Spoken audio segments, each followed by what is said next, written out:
ልትቀላቀላቸው ትችል ነበር። እባክሽ የኔ ውለታ እንዳለብሽ አይነት ስሜት እንዳይሰማሽ።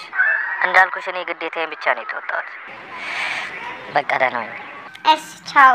ግን ካላስቸገርኩክ ሌላ ጊዜም ትደውልልኛለህ አይደል? ደግሞ ለማም ስራ እንድትፈልግልህም ነግሬያታለሁ። አረ እኔ እኮ እንዲህ እንድትጨናነቂ አልነበረም የነገርኩሽ። እናትሽንም ይህን ያን ማስቸገር አልነበረብሽም። አረ ምንም አያስጨንቅም። ይሄ እኮ በጣም ቀላል ነገር ነው። እውነት በጣም ነው የማመሰግነው። ውለታሽ እንዴት እንደምመልስ አላውቅም። ቀለድክብኝ ነው? እንደዚህ ያን ነገር አንቺን አይገባሽም። አንቺ ቀላል ነው ያልሽው ነገር ለእኔ ምን ያህል ከባድ እንደሆነ አይገባሽም። አታስብ፣ ሁሉንም ነገር ማም ልታስተካክለው ትችላለች። አመሰግናለሁ። በድጋሚ ቻው። እሺ ባይ። እሺ ምን እያደረግሽ ነው? ዛሬ ገና ላገኘሽው ሰው እንዴት ነው እንደዚህ የምትሆኚ? ከተቀናቃኞቻችን አንደኛው ቢሆንስ? እየሰለለም ቢሆንስ? የአጋቾቻችን ሰው አንደኛው ቢሆንስ? አረ ማም ምን እያልሽ ነው? እሱ እኮ እንደዚህ አይነት ሰው አይደለም። ሲቀጥል ምንድነው ተቀናቃኞች የምትያቸው ሰዎች? ስራ ነው አይደል ያገናኘን? ለምን በዚህ ልክ ይከታተሉናል? የሚያገናኘን ስራ ከሆነ ፉክክራቸውን በስራ ነው መሆን ያለበት። እሱማ ልክ ነሽ። ያው ታውቂ የለም ፋብሪካችን ከሌሎቹ በተሻለ ያመርታል። ምርታችን ደግሞ በህዝብ ዘንድ ተቀባይነት አለው። እና እንደዛ ከሆነ የአሰራር ሲስተማቸውን ቀይረው ለመፎካከር መሞከር ነው እንጂ ያለባቸው አግተው በማስፈራራት ነው እንደሚያሸንፉት። እንዴት መሰልሽ የኔ ልጅ፣ አንቺ ገና ብዙ ስለ ቢዝነሶች ያልገቡሽ ነገሮች አሉ። ሲገባሽ ትረጅኛለሽ። ስለዚህ ልጅ ማንነቱን በደንብ አጣርቼ እስከምደርስበት ድረስ በፍጹም እንዳትገናኝ። ኦኬ? በአንቺ ከመጡብኝ ደግሞ በፍጹም እንደማልደራደር ታውቂያለሽ። አውቃለሁ ማም፣ ግን ስለሱ እኔ ከነገርኩሽ ውጪ የተለየ ነገር የምታገኝ አይመስለኝም። እንደዛ ከሆነማ ደስ ይለኛል። ብቻ አንቺ የነገርኩሽን ነገር አድርጊ።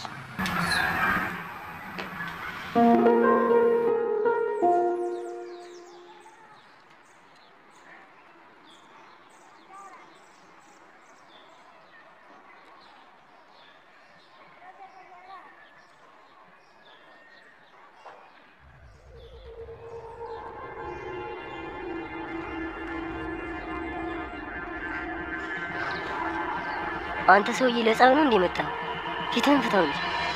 ቆይ እንዴት እንደዛ ታደርጋለህ? ካጎቴ ምንድን ነው የምትፈልገው? በሱ ነው እንዴት አደረገው? ካጎቴ ምን ልፈልግ ይችላል? ሲሆን ነበር እሷንም በእጅ አስገብቻለሁ። እሱ መቼም ቢሆን አይሳካልህም። እሺ አንተ ብትፈልግ እንኳን ሲሆን እሺ አትልም።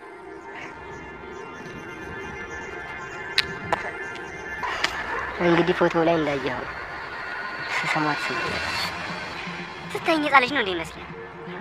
አንተን እኮ በደንብ አድርጌ ያውቃል። ያ ፎቶ ኤዲት የተደረገ እንደሆነ እኔም አንተም ብንሆን በደንብ እናውቃለን። ይኸውልህ ከዚህ በኋላ አልታገስም። ሲሆንና ጎቴ ሲሰቃዩ ማየት አልችልም። እሺ እና ካዲያ ምን ልታደርግ? ሁሉን ነገር ላጎቴ ነግረዋለሁ። አንተና ጽዮንን እኔ እንዳገናኛችሁ ሁሉም ነገር ነግረዋለሁ። እሺ ፎቶም ኤዲት የተደረገ እንደሆነ እኔ ነግረዋለሁ። በዛው ያፊትን ወጋው አንተ እንደሆንክም ጭምር ነገር። ከዛ አንተን ወይስ ማንና ሰልፎ መስጠት እንደሚችል ነው። አንተ ምን ይዞነ እንዴ? ያፊትን ወጋው እኮ አንተ እኮ ነህ። ያውም ደግሞ ምንም በማያሳምንና በራስ ጥላቻ ተነሳስ። አሁን የሚወጋውት ግን ቀጥ ብዬ ያፊት ጋር ሂጂ ወንድሜ። በሰዓቱ በጣም ተደናግጬ ስለነበር ምን እንደማደርግ ግራ ገብቶኝ ነው። እና ጓደኛዬንም በጣም ስለምወደው እንዳገለው ስለፈራው ነው እንጂ የወጋህ ዳግም ነው። እንደምታስበው ናታን አይደለም ብዬ ብነግርህ ምን የሚያደርግ ይመስልሃል? ሁለታችሁ ማውሪዎች ናቸው። የሰው ህመም አይገባችሁ ስሜት አልባ ናችሁ።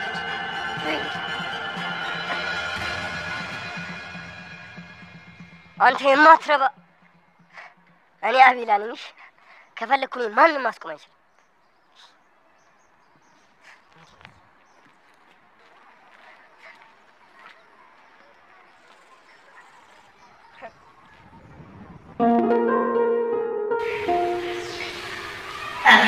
ለማለት ነው ሁሉ ሰዓት ብቻሽን ነበር የምትሆኚው? እንግዲህ እንደነገርኩህ አባቴ ከሞተ በኋላ ይሄ ቤት ባዶ ሆኗል። ዘመዶቼ ለእናትና ለአባቴ ልጅና ልጅ እንደሆነ ሊፈልጉ ናቸው። ለነገሩ ተረዳቸዋለሁ። ምክንያቱም የድሮ ጸባይ ጥሩ ነበር። ለዛም ይመስለኛል ይላኩኝ። ማለት አስቸጋሪ ልጅ ነበርሽ ማለት ነው? እሱ እንኳን እንዲህ በቀላሉ የሚነገር ታሪክ አይደለም። ግን ድጋሚ ልንገናኝ ከቻልን እነግርሃለሁ። ማለት ድጋሚ አንገናኝ ማለት ነው? ፈጣሪ የሰው ልጅ እንዴት እንደሚያገናኝ አይታወቅም። ግን በሌላ መንገድም ይሁን እኔ በጣም ስላገኘሽ ደስ ብሎኛል። በህይወቴ እንደዚህ ጸጥ ብሎ የሚያደምጠኝ የወንድም የሴትም ጓደኛ እንደሌለኝ ነግሬሻለሁ። ብቸኝነት ምን እንደሆነ እኔ ጠንቅቄ አውቃለሁ። ደግሞ በሰው ተቀጥረክ ይቅርታ አረበሽኳችሁ መሰለኝ። ኧረ አልረበሽንም። ናውድ ያጎቴ ሚስት ነኝ፣ ተዋወቃት። ሉሊ ይባላለሁ። የዘይት ነዋሪ ነን። ቤት ያስቀደመሽ ብትነግሪኝ እኮ በደንብ አድርጋሽ ትጠብቅ ነበር። እንግዲህ ምን ይደረግ። አመሰግናለሁ። በደንብ ተስናግጃለሁ። በስመ አብ ሰዓቱ ሳይሄድ አይቀርም። በቃ መሄድ ይኖርብኛል። ለነገሩ ብቻችሁን ስለማትሆኑ አይደብራችሁ። ይቅርታ፣ አቶ ማን ነበር ስምህ? ናውድ እባላለሁ። አቶ ናውድ፣ እኔ ስመጣ ልሂድ በማለት በጣም ነው ያስደበርከኝ። አይ መጀመሪያም ልሄድ ነበር። እኔ ነኝ ትንሽ እንዲቆይ ጠየኩት። ሲታይ ግን እንደዛ አይመስልም ነበር። አሁን መሄድ ብችል በጣም ደስ ይለኛል። ይህ ምንም ፍቃድ አያስፈልገውም። እንደውም እኔ ስላስቆየኩ በጣም ይቅርታ። ደግሞ አብረኝ ስለዋልክ በጣም አመሰግናለሁ። ኧረ ምንም አይደል። እኔ ማመስገን ያለብኝ በቃ አሁን መሄድ ይኖርብኛል። መልካም ምሽት ነበር። ግን እንዲህ እንደዋላችሁ ደግሞ አምሽተህ በደንበኛ ጋር አፍለተህ ተጫውተህ እንዴት ደስ ይለኝ ነበር። ግን ሂድ ካልክ ደግሞ ሂድ በቃ። ደህና ሁን፣ ደህና እደር። መልካም ምሽት ይሁንልህ። ሰላም ሁኑ።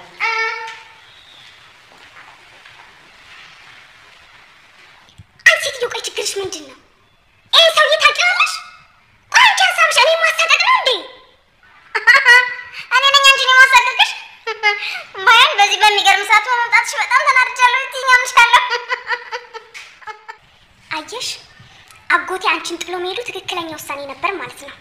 ከአንቺ ጋር ማንም ሰው ተስማምቶ መኖር አይችልም። እንዴ አንቺም እንደዚህ የመርሳት በሽታ ሊይዝሽ ነው እንዴ? አታስቢ፣ እኔ ደህና ነኝ።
አንቺን ለማስደሰት ምን ያህል ተጨንቄ እራት እንዳዘጋጀሁልሽ ተመልከች።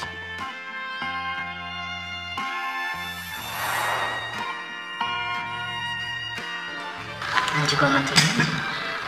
አይ አሁን ግን ገና ልታስለምደኝ ነው። ጎመን ከዚህ በፊት ትወጂ ነበር? ላዩ ራሱ በጣም ነበር የሚያስጠላኝ።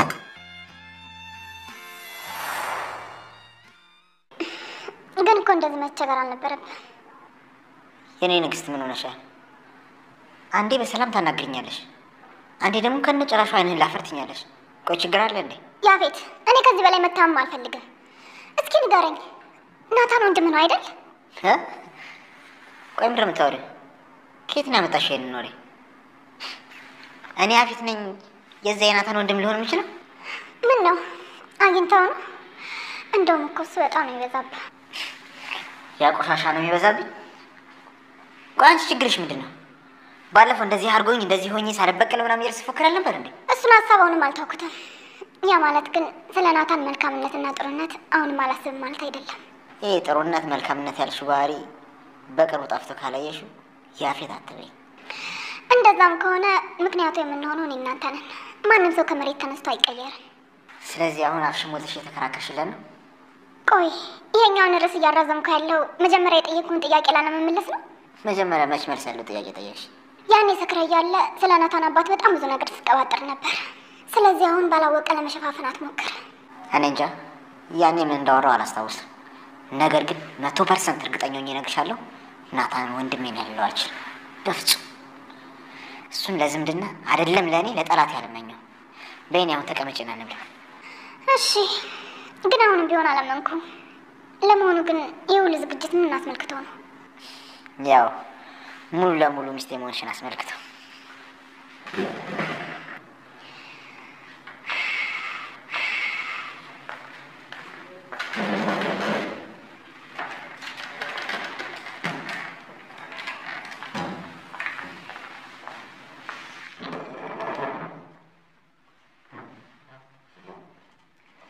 አልገባኝም።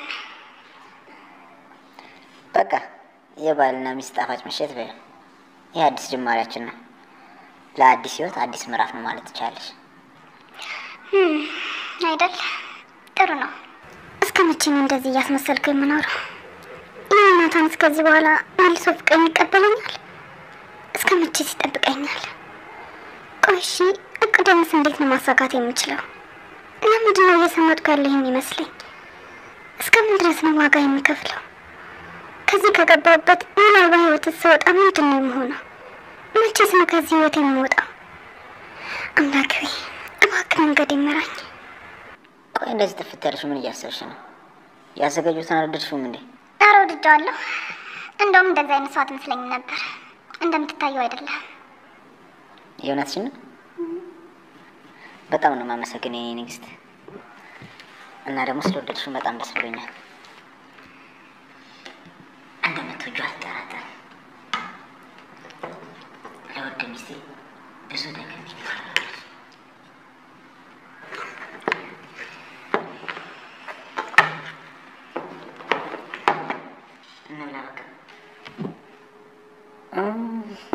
የወይኑን ጠርሙስ ሳመጣ የወይኑ ብርጭቆ ማምጣት ረሳሁ። ቆይ ሂጅ ላምጣ። አይ አስፈላጊ አይደለም፣ እኔ አልጠጣም። አንተ መጠጣት ከፈለግ ሂድና አምጣ።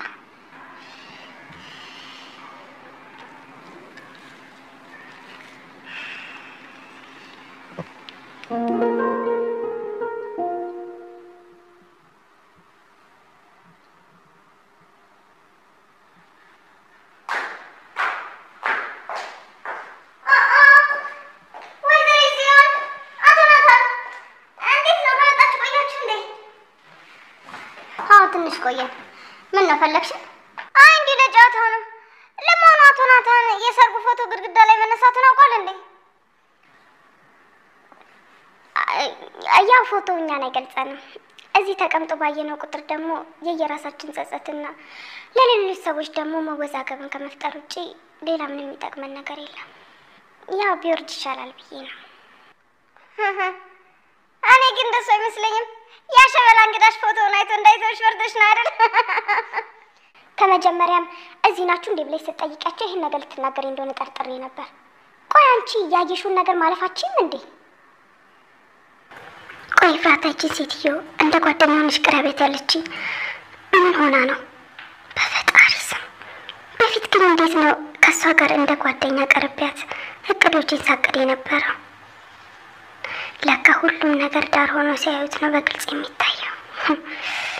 ቤዝ ግን ቆይ ማን ነበር የመጣው?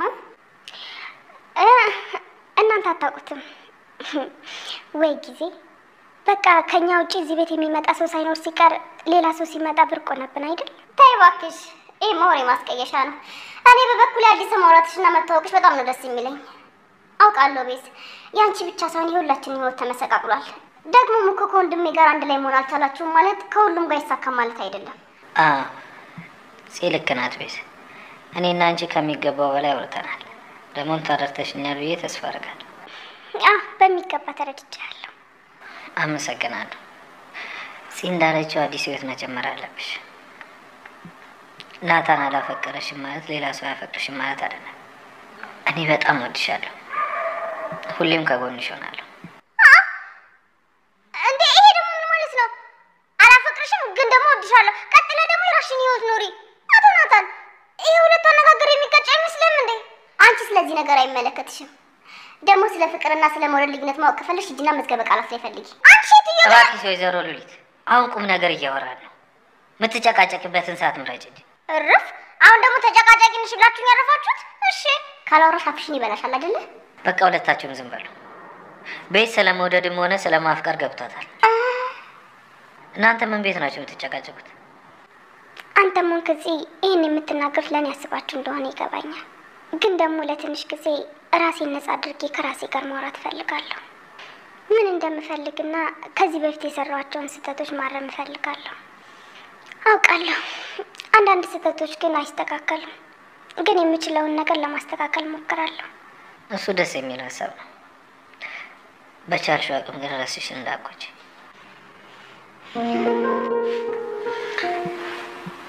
እና የጉሊቱ ስራ ይሻላል ብለሽ ነው? እኔ ግን ገሌ ዝናብና ፀሐዩ ሲፈራረቅብሽ እንዳትጎጂ እፈራለሁ። ይኸውልሽ ለእኛ የሚሆን ገንዘብ እኮ እኔ ተፍተፍ ብዬ ማግኘት እችላለሁ። ቢኒ እኔ ልጅ እኔ በዚህ ሰዓት ራሴን ቢዚ የማደርግበት ስራ ያስፈልገኛል። በዚህ ሰዓት ደግሞ ተቀጥሬ ግቢ ውጪ እየተባልኩ መኖር አልፈልግም። ምንም ቢሆን የራሴን ቢዝነስ መስራት እፈልጋለሁ። እንደሚታወቀው ደግሞ ሱቅ ተከራይቶ ለመስራት በጣም ከባድ ነው። ዋጋው ውድ ነው፣ የሚቀመስ አይደለም። ድንገት እናታን ቤት ደርሼ ስመጣ በዚህ ታችኛው ሰፈር መታጠፊያው ላይ ጥሩ ለጉሊት የምትሆን ቦታ ይቻላል። እሷ ጋር እንግዲህ ያው ሸራ ወጠር አድርጌ መሞከር አይቀርም። አንቺን ካስደሰተሽ እኔ ምንም አይደለም። ብቻ እንድትማረሪና እንድትጎጂ በፍጹም አልፈልግም። እኔና ዳግም እኮ በሁሉም ነገር እናግዝሻለን። አመሰግናለሁ። እኔ የምልህ ቅድም ስትገባ እኮ ፊት ጥሩ አልነበረም። ምን የተፈጠረ ችግር አለ እንዴ? ከጽዮን ጋር ደህና አይደላችሁም እንዴ? ጽዮን የምትባል ሴት ከዚህ በኋላ አትኖርም። እሷ የራሷን ምርጫ መርጣለች። ደግሞ ይህ ምን ማለት ነው? ጽዮን የምትባል ሴት አትኖርም ማለት ምን ማለት ነው? ቆይ እናንተ ህጻናቶች ናችሁ እንዴ? አንዴ ፍቅር አንዴ ጠብ ምን የሚባል ነገር ነው ይሄ እንዴ? ነጋችሁን አታስቡ? ስለ ነገ እቅድ አታወጡም? አትጨነቁ እንዴ? ፍቅርን እንደው ባይሳካላቸውም ከናታንና ከይፉ እንኳን አትማሩም እንዴ? እንዴት እንደታገሉ አታውቅም? ፍቅራቸውን ለማቆየት ያልጣሩት ያልሄዱበት መንገድ አለ? እንደው ከነሱ እንኳን አትማሩ? እንደምናየው ከሆነ መጨረሻው ያምር። እኔ ደግሞ እንደ ናታን ርቄ መሄድ አልችልም። የትግሉ መጨረሻ ሽንፈት ከሆነ ከመድከሜ በፊት ሽንፈቴን በጸጋ እቀበላለሁ። እሱ የፈሪዎች አባባል ነው።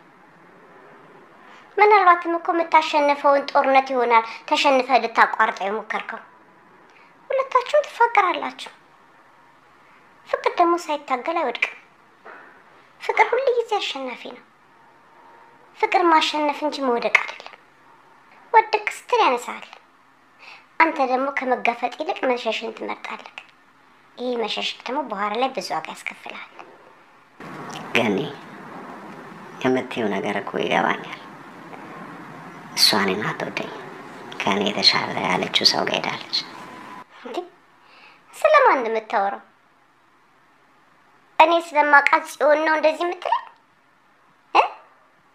አይኗ ውስጥ ያየሽው ፍቅር የውሸት ነው እያልከኝ ባልሆነ። ገኒ የናታንና የፍራታን ፍቅር አይተን የእኛ ይዘልቃል ማለት ራሱ ራስን ማታለል ነው። ናታን ምን ያህል እንደተጎዳ እያወቅኩ እኔም ራሴን ልብ አሳልፌ ሰጠሁ። ቢኒኒ ልጅ ማፍቀርን እንደ ሽንፈት አትቁጠር። ፍቅርን ያስተማረን እኮ ፈጣሪ ነው። አንተም ማፍቀርን እንደ ሽንፈት አትቁጠር እንዴ? ደካማ አትሁን እንጂ።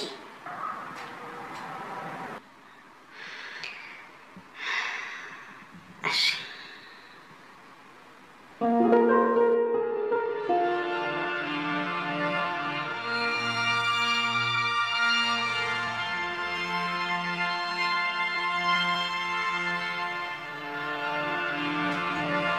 ታውቂያለሽ፣ በህይወቴ ድጋሚ አግኝሻለሁ ብዬ አስቤ አላውቅም ነበር። እስከ መጨረሻ ያጣሁሽ መስሎኝ ነበር። ዛሬ እንኳንም ከእናቴ ጋር ተጣላሁ። እንኳንም በዛ ፍጥረት መኪና ይነዳ። እንደዛ ባይሆን ኖሮ እኮ በሰከንዶች ልዩነት ብቻ ላገኝሽ አልችልም ነበር። ቆይ ግን አሁን ምን እያደረግሽ ነው? የኔ ሳቂታ ሁሌም ሳቂልኝ።